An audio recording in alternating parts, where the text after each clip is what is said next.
السلام علیکم ګرانو دوستانو. نن به زه تاسو ته وایم چې د افغانستان کرکټ بورډ له طرف نه د افغانستان 15 لوبغاړي نړیوال جام کپ ته اعلان شول.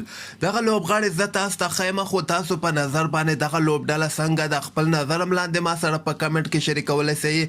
راځم زه تاسو ته وایم چې د افغانستان کرکټ بورډ له طرف نه هم اوس لږ ساعت کې د افغانستان 15 لوبغاړي نړیوال جام کپ ته اعلان کړی دی چې دغې نه علاوه 14 لوبغاړي هم اعلان شوي دي.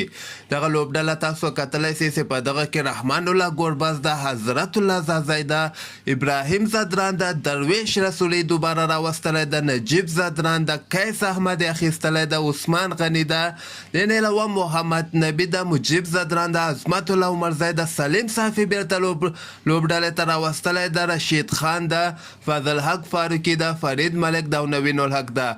دغه 15 لوبغاړي به که خیر د افغانستان لپاره په T20 ورلډ کپ کې لوبیږي، کوم چې په استرالیا کې په بله میاشته کې ترسره کیدونکې ده. خو دغلته به زه تاسو ته ووایم چې ریزرو لوبغاړو کې بیا افسر زازی اخیستلی، ګلبدین ایب اخیستلی، شرف الدین اشرف او رحمت شاه اخیستلی ده.